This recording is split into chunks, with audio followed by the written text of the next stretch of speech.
It was one of those nights when silence filled the house, and the only sound was the faint ticking of the clock in the hallway. My son had already brushed his teeth and slipped into bed, and I was sitting at the edge of his room, gently tucking the blanket under his chin the way I always did. These moments were the ones I treasured most, the kind that reminded me why I tried so hard every single day to keep our family together. He looked at me with his sleepy eyes, the kind of gaze that made me feel both strong and fragile at once. He had always been close to me, more open than most children his age, and his innocent words often carried a weight I could never ignore. That night, I wasn't expecting anything unusual. It felt like just another end to a long day, a routine that made life feel stable, predictable, safe. I remember glancing toward the door, hearing my husband's footsteps pacing in the living room. He had been working late more often these days, glued to his phone, answering messages with the kind of urgency I hadn't seen in years. I brushed off the thought, telling myself it was just stress, maybe deadlines piling up.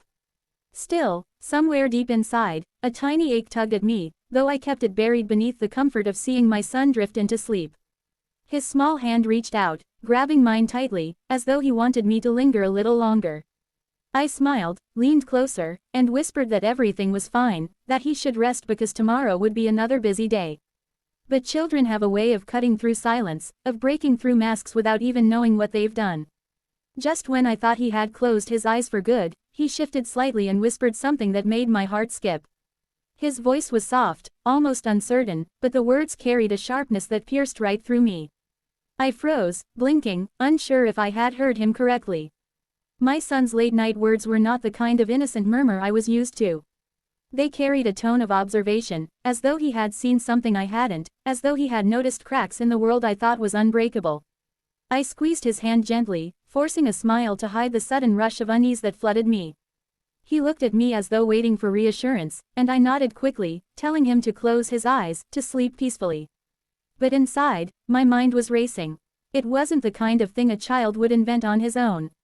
It wasn't something he could have misunderstood. The detail, the timing, the way he said it, it lodged itself in my chest like a stone, heavy and impossible to ignore. I kissed his forehead, pulled the blanket up, and whispered good night, but the calmness I tried to project was only for him. The moment I stepped away, I felt the weight of his words sink deeper. As I closed the door behind me, the world that had felt so steady just moments ago now seemed fragile, trembling under the surface. The sound of my husband's laughter from the other room suddenly felt different, layered with a meaning I couldn't quite place. My son's words echoed in my head, refusing to fade. I wanted to push them away, to dismiss them as childish confusion, but they lingered, sharp and haunting, leaving me to wonder if the life I believed was whole had already begun to unravel.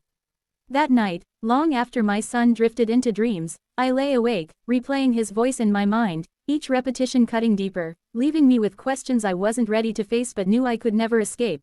I lay awake for what felt like hours, unable to push away the unease pressing against my chest.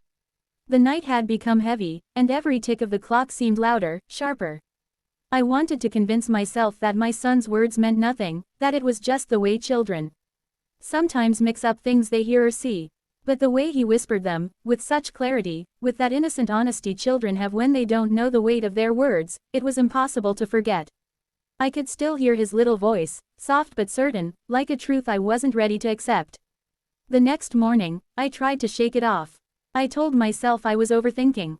Yet when I looked at my husband across the breakfast table, a strange discomfort settled between us.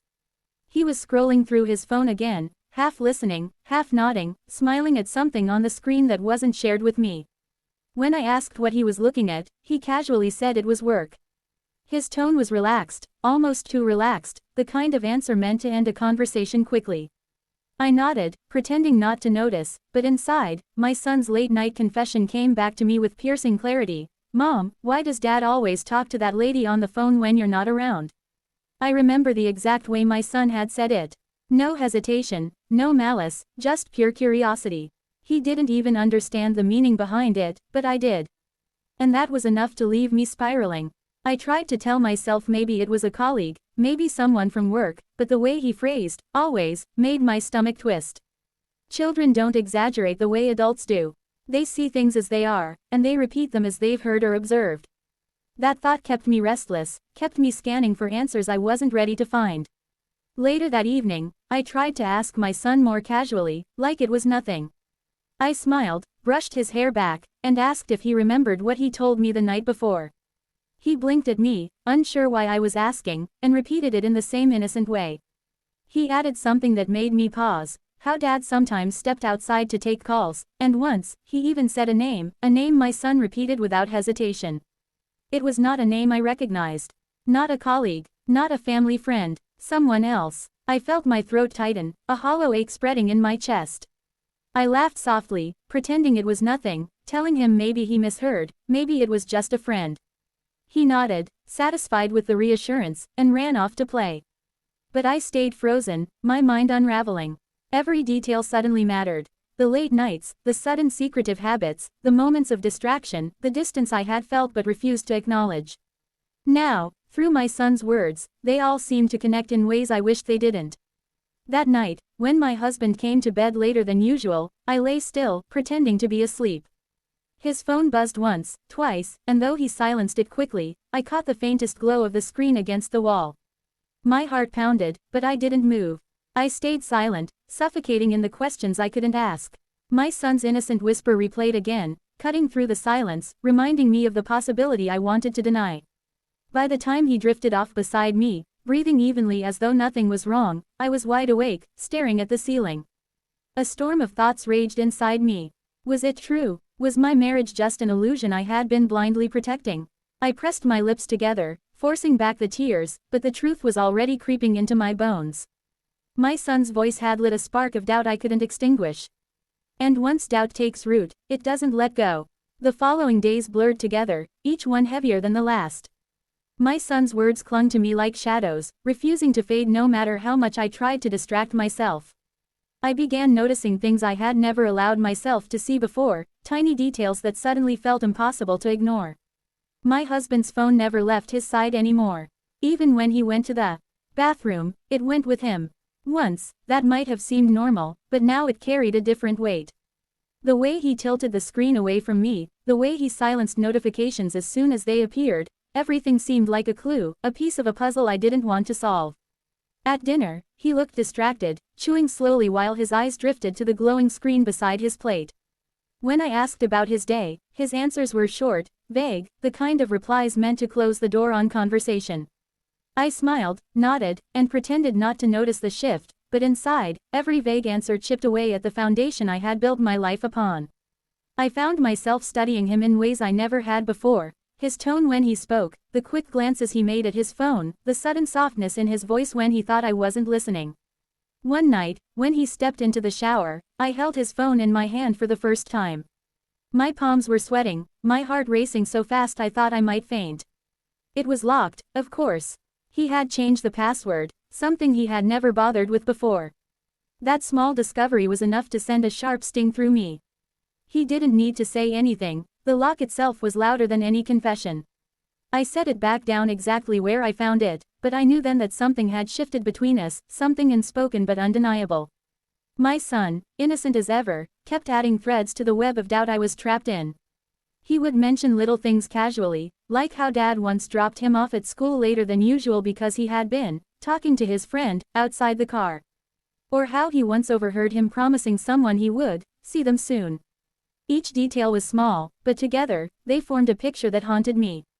I started retracing memories, moments from months ago that I had brushed off.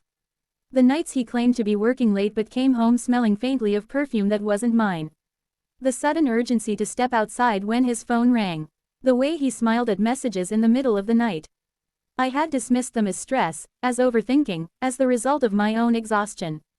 But now, through the lens of my son's words, they all looked different. They all looked like signs I should have seen. The hardest part wasn't the suspicion itself, it was carrying it silently. I couldn't share it with anyone. I couldn't even voice it out loud, because saying it would make it real. Instead, I wore the mask of a devoted wife, laughing when required, cooking meals, keeping the house in order. On the surface, nothing had changed.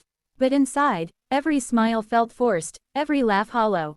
My heart was no longer steady, it was a storm, waiting to break. One evening, when he came home later than usual, I hugged him, pressing my cheek against his chest the way I always did. But instead of comfort, all I felt was distance. A faint trace of a scent lingered on his shirt, not mine, not our home. It was the kind of detail only someone searching would notice, but now I was always searching. He kissed the top of my head absent-mindedly, unaware of the silent war raging within me. That night, I sat by the window long after everyone had gone to bed, staring at the dark sky. My son's words echoed again and again, overlapping with the evidence I had gathered quietly. I didn't need a confession. The truth was already there, sitting with me in the silence. And though I hadn't confronted him yet, I knew deep down that my marriage was no longer the same. Something precious had been broken, and I was the only one awake to feel it. Sleep became a stranger to me. Every night I lay in the dark, listening to the steady rhythm of his breathing beside me, while my own chest felt heavy with questions I couldn't. Silence. My son's late-night whisper had planted a seed of doubt, and in the silence of the nights that followed, it had grown into something I could no longer control. I watched my husband sleep peacefully, his face calm, almost innocent, and wondered how easily someone could wear a mask so perfectly. By day, he played the role of husband and father, but by night, shadows of another life lingered on him, pieces that didn't belong to me. I never confronted him directly. The words would rise to my lips and die there, swallowed back with the bitter taste of fear. Maybe I was afraid of hearing the truth spoken out loud, afraid of shattering the fragile image I still clung to. Instead, I let silence be my weapon, let distance grow between us without saying a word. I moved through the house like a ghost, present but not whole, always watching, always listening. Every vibration of his phone, every sudden smile, every unexplained late return carved deeper wounds into me. My son noticed the change in me. Children always do. He asked why I looked sad, why I didn't laugh the way I used to, and I told him I was just tired. But in his eyes, I saw the reflection of my own pain. He didn't understand the weight of what he had revealed, but I did. He had unknowingly pulled the curtain back, shown me a side of life I had been blind to. His innocence had forced me to face a reality I didn't want, and for that, I both ached and silently thanked him. The breaking point came one quiet evening. My husband had fallen asleep on the couch, his phone slipping from his hand. For the first time, I didn't hesitate. My fingers reached for it before I could stop myself. The lock was still there, but a notification glowed on the screen long enough for me to see it. Just a single line, a name I didn't recognize, followed by words that tore through me, "I miss you already." I dropped the phone as though it burned, my body trembling, my breath shallow. I didn't need to see more. That one line was enough. Enough to confirm everything I had been fearing, enough to make my son's late-night whisper echo louder than ever. I sat there in the dim light, staring at the man I thought I knew. He stirred slightly, oblivious, unaware of the storm raging just inches away from him. How easy it was for him to rest, to breathe without worry, while I felt like the ground beneath me had disappeared. I wanted to scream, to shake him awake and demand answers, but instead I stayed still, my silence heavier than any words I could speak. Because sometimes the truth doesn't need to be spoken, it's already written in the spaces between, in the little lies, in the secret smiles, in the phone calls taken just out of earshot. When I finally pulled myself together, I walked to my son's room. He was sleeping soundly, his small hand curled around his blanket. I brushed his hair gently, and in that moment, I realized that it was his words, his innocent observation, that had opened my eyes. It wasn't a fight or a confrontation that revealed the truth, it was the honesty of a child who saw what I refused to see. That night, as I lay in bed beside a man I no longer truly knew, I stared at the ceiling with tears burning my eyes. I didn't know what tomorrow would bring, but I knew one thing with certainty. The life I thought I had, the marriage I believed in, the love I trusted, all of it had been shattered. And it all began with my son's late-night words, words that would never leave me, words that left me wondering if I had ever really known the man lying peacefully beside me.